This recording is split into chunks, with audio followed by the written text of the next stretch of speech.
warahmatullahi wabarakatuh. Bagaimana kabarnya Bapak Ibu guru hebat di seluruh Indonesia? Semoga kita selalu dalam lindungan yang Maha Kuasa. Amin ya rabbal alamin.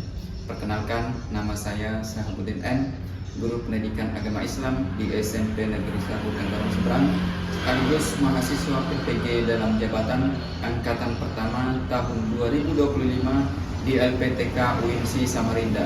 Pada hari ini, Selasa 13 Mei 2025, saya akan melaksanakan program pembelajaran di kelas 8 SMP Negeri 1 Tenggarong Seberang dengan tema meyakini Nabi dan Rasul Allah menjadi generasi digital yang berkarakter dengan model pembelajaran PJBL. Berikut videonya, jangan di skip, tonton terus. Selamat menyaksikan. Assalamualaikum. Waalaikumsalam warahmatullahi wabarakatuh. Bagaimana kabarnya hari ini? Baik, sehat, alhamdulillah. Sebelum kita memulai pembelajaran, saya ingin absen dulu. Mungkin ada teman-temannya yang tidak masuk atau sakit. Akbar Ferdian, Arya Pradana, Aska Ferdian, Kirana Anggraini, Maheswari. Ya, oke. Namun sebelum kita masuk ke materi, kita berdoa dulu seperti biasa agar kegiatan pembelajaran kita pada hari ini berjalan dengan lancar sampai selesai. Kemudian apa yang kita dapatkan pada hari ini moga-moga menjadi ilmu yang bermanfaat untuk kita semua. Mungkin ada yang mau memimpin doa kita, Mas? Silahkan. Boleh memimpin doa. Kita berdoa dulu. Guru kita belajar, mereka berdoa juga. Berdoa. Amin. Kemudian sebagai rasa nasionalisme kita pada bangsa kita akan menyanyikan dulu lagu wajib nasional atau lagu Indonesia Raya. 1, 2, 3, 4. 1, 2, 3, 4. Indonesia tanah airku, tanah tumpah darahku. Di sanalah aku berdiri, jadi pandu ibu. Indonesia kebangsaanku, bangsa dan tanah airku. Marilah kita berseru, Indonesia bersatu. Hiduplah tanahku, hiduplah negeriku, bangsaku, rakyatku semuanya. Bangunlah jiwanya, bangunlah badannya untuk Indonesia Raya. Indonesia Raya, merdeka, merdeka, tanahku, negeriku yang ku cinta. Indonesia Raya, merdeka, merdeka, hiduplah Indonesia Raya. Indonesia Raya, merdeka, merdeka, tanahku, negeriku yang ku cinta. Indonesia Raya, merdeka, merdeka, hiduplah Indonesia Raya. Silakan untuk kembali. Selanjutnya kita akan melaksanakan gema atau gerakan pegang mengaji. Semuanya sudah hafal kan? Surah An-Nas. Oke. Kita mulai dengan taus.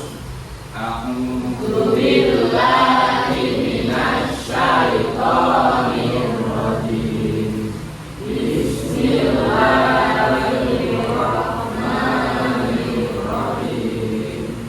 Qul a'udzu birabbin nas, malikin nas, ilahin nas, min syarril waswasil khannas, alladzi yuwaswisu fi sudurin nas, minal jinnati wan nas. Shadaqallahul azim. Oke. Nah, sebelum kita memulai pembelajaran, alangkah baiknya untuk penyemangat kita isi sedikit. Oke, semuanya berdiri. Sama-sama menyanyi ya. Oke, 1, 2, 3. 1 ditambah 1 sama dengan 2. 2 ditambah 2 sama dengan 4. 4 ditambah 4 sama dengan 8.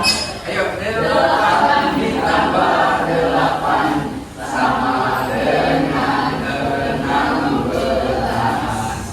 oke, silakan duduk dan tepuk tangan untuk masih semangat. Kemudian kita masuk kegiatan inti, yaitu materi kita pada hari ini adalah iman kepada Nabi dan Rasulullah menjadi generasi digital yang berkarakter. Namun sebelum pembelajaran kita dimulai pada hari ini, terlebih dahulu saya akan memberikan asesmen awal yang akan saya share nanti di grup kelas. Jadi soalnya tidak banyak, cuman 3 soal. Tapi kita lanjut saja. Setelah itu tujuan pembelajaran adalah setelah mempelajari kita akan dapat mengetahui pengertian iman kepada Nabi dan Rasul. Jadi nanti setelah kita pelajari materi kita ini, kita akan paham apa pengertian iman kepada Nabi dan Rasul. Apa pengertian iman? Ada yang paham? Ada yang tahu pengertian iman dulu? Iman adalah diucapkan di bibir, dibenarkan dalam hati, dan diaplikasikan dalam kehidupan sehari-hari. Betul, diaplikasikan dalam kehidupan sehari-hari. Jadi itu pentingnya kenapa kita harus ada tujuan pembelajaran ya, untuk memahami pengertian iman kepada Nabi dan Rasul. Nah sekarang iman, arti iman itu apa? Iman, pengertian iman apa? Kepercayaan. Ada lagi selain kepercayaan adalah keyakinan. Jadi iman itu kepercayaan atau keyakinan ya. Kalau yang tadi artinya iman itu diucapkan di bibir, kemudian dibenarkan dalam hati dan diaplikasikan atau dilaksanakan dalam kehidupan sehari-hari. Itu istilah pengertian iman menurut bahasa adalah keyakinan. Nah, iman kepada Nabi dan Rasul ini masuk tidak dalam rukun iman atau rukun Islam? Rukun iman. Oke, kita lanjut. Kemudian yang kedua, tujuan pembelajaran kita adalah agar dapat membedakan apa pengertian Nabi dan Rasul. Jadi setelah nanti kita pelajari, kita akan bisa membedakan Nabi itu seperti apa dan Rasul itu seperti apa. Jadi kalau perbedaan Nabi dan Rasul, kalau Nabi itu adalah sebenarnya Nabi dan Rasul itu sama-sama utusan Tuhan, sama-sama pilihan Tuhan, manusia pilihan Tuhan, laki-laki. Jadi tidak ada Nabi yang perempuan, semuanya Nabi laki-laki. Jadi kalau Nabi itu adalah laki-laki pilihan Allah atau manusia yang dipilih oleh Allah, yang diberikan mujizat lebih daripada manusia biasa untuk dirinya. Sedangkan Rasul adalah manusia pilihan Allah juga, yang diberikan keistimewaan, diberikan mujizat, tetapi bukan hanya untuk dirinya sendiri, tetapi untuk umatnya. Paham ya? Oke. Kemudian yang ketiga, dapat memahami sifat wajib bagi nabi dan rasul. Jadi nanti setelah pembelajaran kita akan memahami apa sih sifat wajib nabi dan rasul itu. Pernah dengar sifat wajib nabi dan rasul? Kemudian ada lagi sifat mustahilnya. Kemudian ada lagi sifat jaiznya. Jadi ada 3 sifat yang dimiliki oleh nabi dan rasul. Yang pertama adalah sifat apa tadi? Wajib.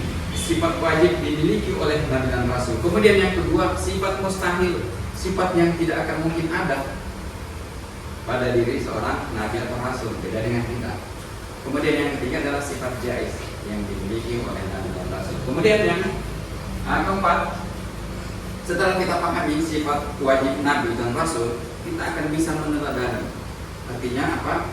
Kita akan bisa mengaplikasikan dalam kehidupan sehari-hari kita. Paham ya yang tadi sifat wajibnya itu? Apa saja sifat wajib nabi? Salah satunya adalah matonan. Itu salah satunya ya. Karena ada 4 sifat wajib bagi nabi dan ada 4 sifat mustahilnya juga. Kemudian yang kelima, menjadi pribadi berakhlak mulia dan berinteraksi di dunia digital. Menjadi pribadi berkarakter mulia, berinteraksi di dunia digital. Jadi kalau kita mau share ke internet, mungkin kita ke Google atau tapi benar-benar tidak ada yang pakai Facebook di sini ya. Nah, jadi misalnya di WA lah, grup WA lah. Jadi jangan terlalu cepat menerima pesan, kemudian langsung di-share ke itu, jangan ya. Oke. Kemudian kita lanjut setelah kita ketujuan, kita masuk ke pertanyaan pemantik. Lihat gambarnya, lihat gambar ya. Ini ada kaitannya dengan sifat wajib nabi. Jadi sifat wajib nabi itu yang pertama adalah sidik, yang kedua adalah amanah, yang ketiga adalah patona, yang berapa urutan, yang ketiga sudah 4 adalah tabligh. Nah, salah satu gambar ini menunjukkan orang lagi ngapain. Ini orang lagi makan atau orang ngapain ini? Belajar, betul. Ini lagi orang belajar. Belajar untuk apa? Supaya bisa, kalau kita belajar itu supaya kita apa? Dapat ilmu, supaya kita bisa pintar, supaya bisa kita cerdas. Nah, ini ada hubungannya dengan sifat wajib nabi, patona. Supaya pintar kan? Jadi semangat belajar itu harus ditingkatkan supaya kita pintar. Kemudian yang kedua, ini lagi menangis atau lagi ceramah? Ceramah. Nah, kaitannya dengan yang tadi sifat wajib itu apa? Tabligh. Ya oke, tabligh. Artinya penyampai, menyampaikan berita-berita yang baik. Jangan sedikit-sedikit berita yang jelek yang disebarkan ke teman. Jadi tabligh itu artinya penyampai. Oke, kita lanjut ya. Apa manfaat? Apa manfaat pembelajaran kita dengan materi ini? Yang pertama, dengan pembelajaran materi ini kita dapat mengetahui berapa jumlah nabi. Sudah tadi kan? Paham kan? Berapa jumlah nabi secara keseluruhan, jumlah rasul secara keseluruhan, kemudian jumlah nabi dan rasul yang diterangkan di dalam Al-Quran. Sudah paham kan tadi? Betul, sudah. Tadi sudah disebutkan bahwa jumlah nabi itu 124.000 dan jumlah rasul secara keseluruhan adalah 313.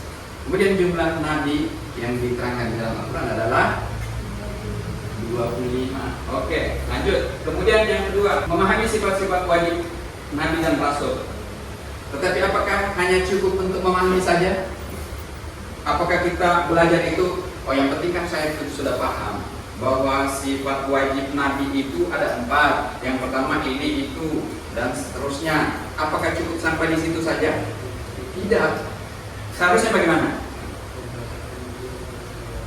Ya, mengaplikasikan dalam kehidupan sehari-hari, meneladani. Jadi meneladani sifat-sifat wajib nabi. Jadi kita aplikasikan, sekalipun tidak sempurna. Yang penting ada yang sudah kita aplikasikan dalam kehidupan kita sehari-hari. Bagaimana nanti kita aplikasikan dalam kehidupan sehari-hari? Yang pertama, sifat wajib Nabi yang patut kita teladani. Sifat sidik. Artinya apa artinya sidik? Ya, kakeknya nih. Benar. Bagaimana cara mencontoh beliau? Sidik. Dia berkata dengan benar. Seorang Nabi dan Rasul itu tidak mungkin berkata bohong.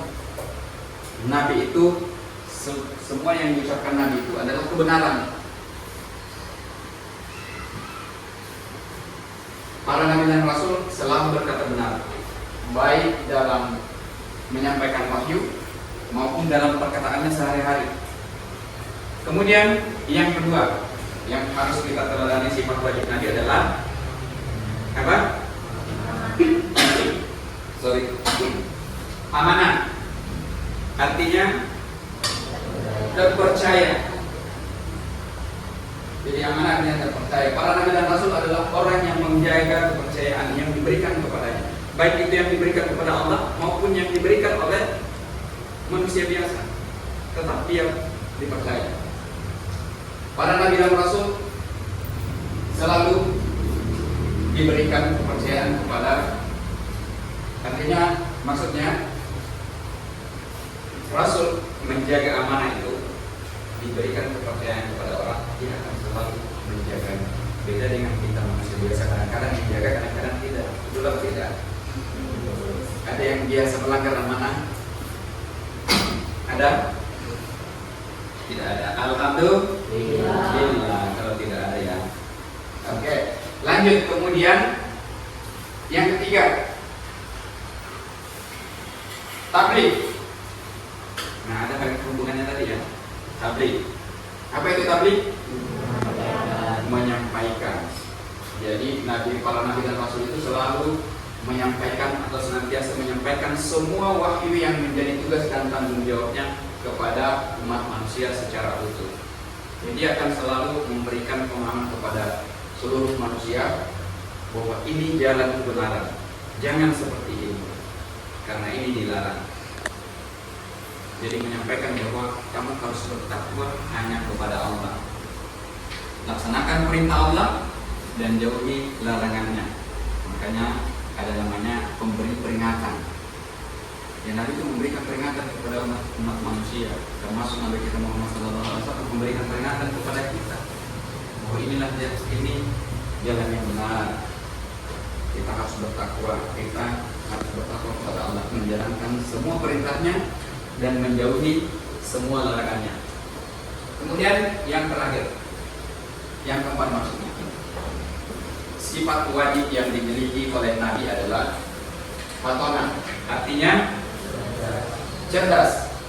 Para Nabi dan Rasul memiliki kecerdasan dalam menjalankan tugas-tugas kenabian dan kerasulan. Mereka mampu memahami persoalan umat sekaligus mampu memberikan jalan keluar. Mereka mampu memberikan hujah atau argumentasi bagi orang-orang yang menentangnya atau siapa saja yang menentangnya. Dia tidak egois. Nabi itu tidak emosi. Jadi kalau ada yang bilang, wah tidak boleh seperti ini, jangan seperti ini, Nabi tetap santai saja. Kemudian para Nabi dan Rasul juga menanamkan kebenaran ke dalam hati orang-orang yang ragu terhadapnya. Jadi itu tadi ada dua manfaat. Kemudian manfaat yang ketiga yang bisa kita ambil dari pembelajaran kita pada hari ini adalah meneladani sifat wajib Nabi dan Rasul sebagai generasi digital. Jadi kita ini generasi digital. Bagaimana supaya kita menjadi generasi digital yang berkarakter? Misalnya kita aplikasikan sifat sidik dalam digital ya, atau mungkin bermedia sosial, tidak menyebarkan hoax. Itu tadi yang saya bilang, tidak menyebarkan hoax. Jadi ada yang di share ke grup, oh si Anu kelas ini seperti ini, oh langsung disebar. Padahal belum tahu keasliannya, belum paham benar apa tidak. Jadi tidak boleh seperti itu. Kemudian jujur dalam menyampaikan informasi. Yang kedua, amanah di media sosial. Bagaimana amanah di media sosial? Menjaga privasi diri orang lain, kemudian menjaga privasi diri kita sendiri, tidak menyalahgunakan data atau akun orang lain. Selanjutnya, tablik. Tablik di dunia maya seperti mengajak kepada kebaikan melalui konten positif, ya, seperti tadi yang kita tampilkan di gambar. Nah, itu diupload di YouTube. Ceramah boleh. Jadi kalau ceramah silahkan bagikan, tidak masalah karena itu untuk kebaikan. Tapi ini orang kelahi di video, di share di YouTube, dibagikan kemana-mana, tidak bisa karena tidak bermanfaat. Jadi yang kita upload di media sosial itu yang ada manfaatnya. Kita upload di grup WA yang ada manfaatnya. Contohnya, ayo kita lama-lama ke sekolah, kita mau belajar, itu lebih bagus. Atau di grup WA kita sampaikan, Assalamualaikum, sudah sholat belum? Nah, itu lebih bagus daripada chat orang sudah makan belum. Apa manfaatnya buat kita kalau dia lapar, tidak ada hubungannya dengan kita kan? Jadi kita upload itu yang bisa memberikan manfaat yang baik, baik untuk diri kita sendiri maupun untuk orang lain. Kemudian selanjutnya, tablik di dunia maya, mengajak kepada kebaikan, kemudian menyebarkan dakwah, dan yang terakhir adalah sifat fatana. Bagaimana cara kita mengaplikasikan sifat fatana itu dalam dunia digital, dalam menggunakan teknologi seperti HP, cerdas memilih informasi, bijak dalam menggunakan media sosial. Kemudian ada namanya yang terakhir kan, yang tadi kita menjelaskan atau mempelajari sifat wajib Nabi dan Rasul. Sebelum kita lanjut, sudah paham sifat-sifat wajib Nabi ya? Sudah paham? Atau ada pertanyaan dulu? Tidak ada ya? Oke, kita lanjut. Jadi ada namanya sifat mustahil bagi Nabi dan Rasul. Apa saja sifat mustahilnya? Ya, kebalikan dari sifat tadi. Kalau sifat tadi sidik, benar, berarti kebalikannya itu. Jadi itu sifat mustahilnya. Sifat mustahil bagi Nabi dan Rasul. Kalau wajibnya itu sidik, berarti itu kebalikan. Kemudian amanah. Amanah artinya dipercaya. Nah, kebalikannya itu. Kemudian tablik, menyampaikan kebenaran. Tidak mungkin Nabi itu menyampaikan yang tidak benar. Makanya sifatnya itu mustahil. Mustahil Nabi itu menyampaikan ketidakbenaran kepada orang. Dan yang terakhir adalah fatana, cerdas. Tidak mungkin seorang Nabi dan Rasul itu tidak cerdas. Ya kan, beda dengan kita. Kenapa? Karena kita malas belajar, misalnya seperti itu. Tapi kalau di sini alhamdulillah semua pertanyaan yang saya berikan tadi terjawab dengan baik. Oke, kita lanjut. Nah, ini. Nah, sebelum kita bagi kelompok, saya akan memperlihatkan dulu contoh video di mana Rasulullah SAW pada saat kegiatan peletakan batu Hajaratul Aswad. Nah, nanti setelah kalian melihat videonya itu, nanti kita akan bagi kelompok. Ya, mungkin 4 kelompok ya. Antara suku Quraisy mengenai penempatan Hajar Aswad di Ka'bah. Video yang tadi kita akan membagi kelompok. Kita akan mengerjakan tugas kelompok. Bagian kelompok ini 4 kelompok. Kita akan mengerjakan.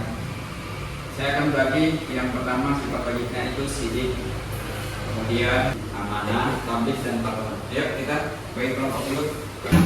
Apa hubungannya Nabi dan Rasul, khususnya Nabi Muhammad SAW dengan peletakan batu Hajaratul Aswad?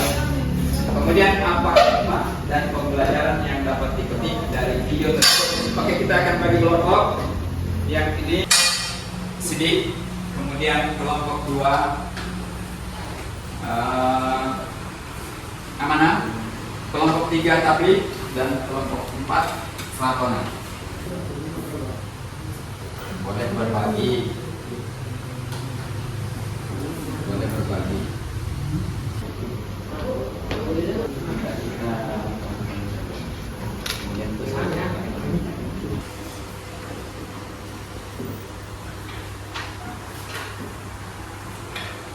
Ada yang sudah selesai? Ada yang mau lanjut duluan? Oke, kelompok 4. Oke, kita aplaus kelompok 4. Perkenalkan, kami dari kelompok 4 ini mempresentasikan tugas kami. Saudara menjadikan satu. Masalahnya, setelah perbaikan Ka'bah, masing-masing suku Quraisy dari kelompok kami warahmatullahi wabarakatuh. Oke. Oke, lanjut. Kelompok berapa lagi? Kelompok 2. Sebelum kami mulai, kami ingin memperkenalkan diri dulu. Kenalkan, nama saya Puji Durahayu. Nama saya Logan Wirawan. Amanah merupakan salah satu dari sifat wajib bagi Nabi dan Rasul. Assalamualaikum warahmatullahi wabarakatuh. Ya, oke, kelompok 3. Oke, silakan. Assalamualaikum warahmatullahi wabarakatuh. Waalaikumsalam warahmatullahi wabarakatuh. Perkenalkan, nama saya Alkan Muhammad. Nama saya Budi Sudono. Perkenalkan, nama saya Fitra Fabian. Pengertian sifat tablik. Tablik adalah sifat wajib para nabi dan rasul. Assalamualaikum warahmatullahi wabarakatuh. Assalamualaikum warahmatullahi wabarakatuh. Saya dari kelompok 1 ingin mempresentasikan hasil kerja saya. Akbar di sudut Ka'bah. Masing-masing suku merasa paling berhak untuk meletakkannya sehingga nyaris terjadi pertumpahan darah karena krisis. Dari kelompok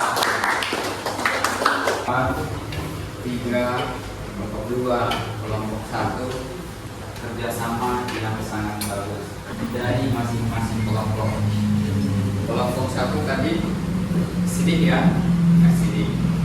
Jadi hikmah yang dapat diambil tadi dari video pembelajaran tadi sudah disampaikan oleh kelompok 1. Kemudian kelompok 4 tadi kelompok 4 faktornya ya, dan sudah disampaikan juga apa hikmah dari kisah video pembelajaran tadi berhubungan dengan sikap wajib Nabi dan Rasul melalui sikap faktornya. Kemudian kelompok 2 sikap amanah ya, amanah sudah juga disampaikan tadi. Dan kelompok 3 tablik ya, kita memasuki asesmen formatif. Jadi nanti kita mengerjakan tugas ini di lewat Google Chrome. Boleh dikerjakan sekarang. Ada sudah saya share linknya. Silahkan dikerjakan. Saya kasih waktu 3 menit untuk dikerjakan mulai dari sekarang. Sudah saya share linknya. Ada beberapa soal yang membahas tentang materi kita pada hari ini. Silahkan dikerjakan. Nanti akan saya cek di sini. Oke, sudah selesai ya. Nanti saya cek nilainya. Oke, semuanya bagus nilainya. Ya oke, aplaus untuk kita semua. Semuanya dapat nilai yang memuaskan. Yang terakhir, kita akan merefleksi hasil pembelajaran kita pada hari ini. Silakan ditulis bagaimana perasaan kamu selama pembelajaran ini berlangsung, mulai dari awal kita masuk atau materi kita sampai saat ini. Boleh ditulis ya, digambar bagaimana perasaan kamu. Ya mungkin ada kan di WA itu gambar apa namanya ya, betul seperti itu. Boleh menggambar apa saja, rasa apa saja, bagaimana perasaan kamu, ungkapkan saja di situ lewat gambar. Jadi gambarnya kecil saja. Gambar apa silakan, entah gambar apa silakan, sesuai dengan perasaan kamu saat pembelajaran berlangsung. Kemudian setelah menggambar, jadi ada 2 ya. Setelah menggambar, itu gambarnya itu mengungkapkan perasaan hati ya pada saat kita belajar. Bagaimana mendapatkan materi itu, bagus apa tidak bagus, bahagia apa tidak bahagia, Rasul sekian atau apa saja. Silakan apa yang kamu dapat materi pada hari ini supaya menjadi ilmu yang bermanfaat. Jadi diungkapkan saja perasaan hatinya pada saat kita proses pembelajaran tadi, mulai dari awal sampai saat ini.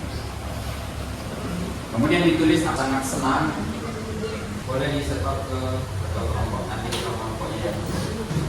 Semuanya sudah selesai, akhir. Jadi orang tidak akan bisa pintar kalau tidak belajar. Dan sampai berjumpa kembali di lain dan waktu yang sama saat kita kegiatan proses belajar mengajar. Saya akhiri, wabillahi taufiq wal hidayah. Assalamualaikum warahmatullahi wabarakatuh. Waalaikumsalam warahmatullahi wabarakatuh. Nah, sebelum kita selesai kembali ke masing-masing, alangkah baiknya kita berdoa dulu. Mudah-mudahan ilmu yang kita dapat hari ini bermanfaat untuk kita semua.